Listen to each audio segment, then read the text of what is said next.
Come on, have I not been saying this? Have I not been saying this? I've been very direct and I've been very consistent. Luka Doncic is the second best basketball player alive. Alive. I've been consistent with this take all playoffs. In fact, I said this right here when they were losing the series.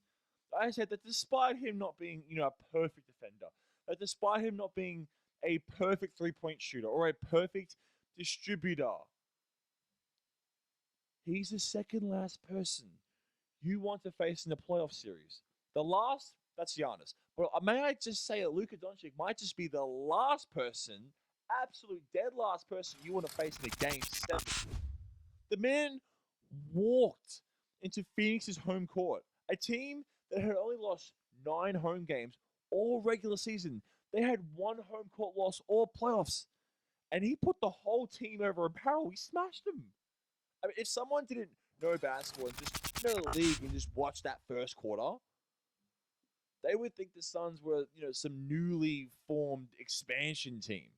I mean, that's how obvious it was that the Dallas Mavericks were better than the Phoenix Suns. Like, do I have to put the stat up? Do I have to keep repeating myself, man? When will we understand that Luka Doncic, not future projections, not potential, right now, he's the best basketball player alive, not named Giannis. Okay, and if you want to hear why Giannis is number 1, that video got uploaded today. Check it out. Look, now that I've got that out of the way, I got to address something. I didn't really want to cross this bridge. I didn't want to have to give this take. Chris Paul, out of everybody on Phoenix, Chris Paul deserves the most blame for what happened. And even though, yes, he's a 37-year-old man, he's an old man, I'm outing him as a top 10 player. Okay, I always defended him like he was a champion. I always, I called him the 10th best player in the league, not because of stats. I don't think you can find 10 more players in the world that will increase your wins like acquiring Chris Paul will. That will transform a franchise like Chris Paul will.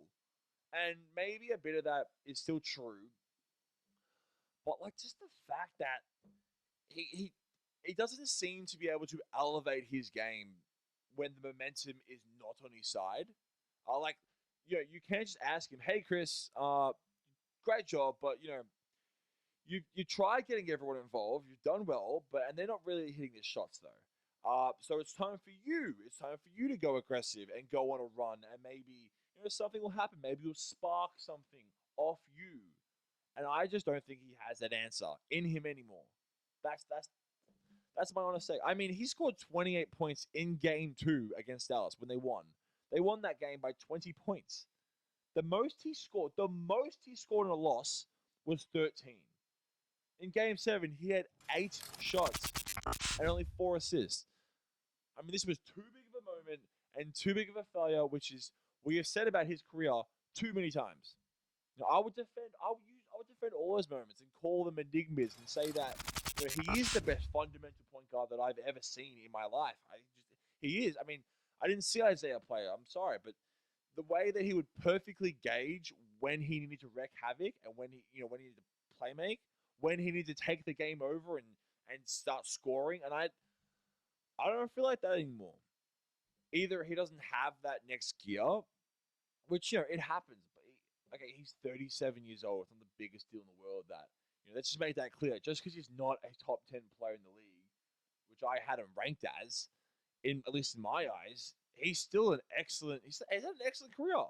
I mean, but either he doesn't have the second gear, or I hate to say it, he's too afraid of having another bad shooting night. In the playoffs, that he's too scared of the downfall of trying to shoot your way out of a deficit. That he won't. That he won't do what's so obviously needed in the biggest moment. I mean, this makes something very clear.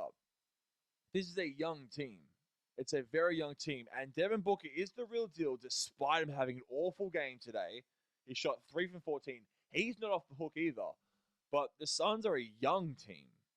That's their identity. They're a young and vibrant team. And if you want to debate who is the leader of the group, Booker or Paul, whatever. But we know in a game 7, right? We can get rid of that. In a game 7 with CP3's mileage, with over 140 playoff games, he's the guy people are looking for, not Booker. They're looking up to Chris Paul.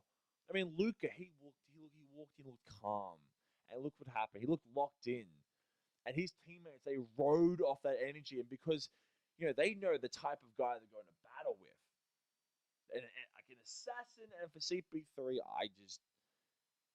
it's just not like that anymore. I don't think CP3 has that X factor anymore, which is unfortunate. Okay, thanks for watching. Like and subscribe. We have other videos posted today. Like and subscribe. Hey, what's up, guys? Again, thank you for watching. There is one more thing, and this isn't some paid sponsorship. There is no money being floated underneath the table.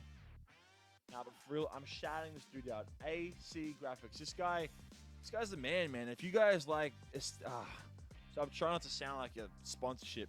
If you guys like this stuff, check it out. If you don't, scroll another video. It's completely fine. But I love these aesthetic NBA drawing type of feels, these creative designs. I think they're awesome. And I follow a few pages like this on Instagram. No one's better than this dude. I think he's really underappreciated. He's got only 38,000 followers. He'll get 1 million. This guy will get 1 million. This guy's really good. He's super talented. He's just really underknown.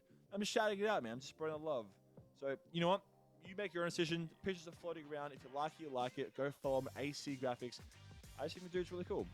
All right. Again, thank you for watching. It's meaning a lot. Like and subscribe.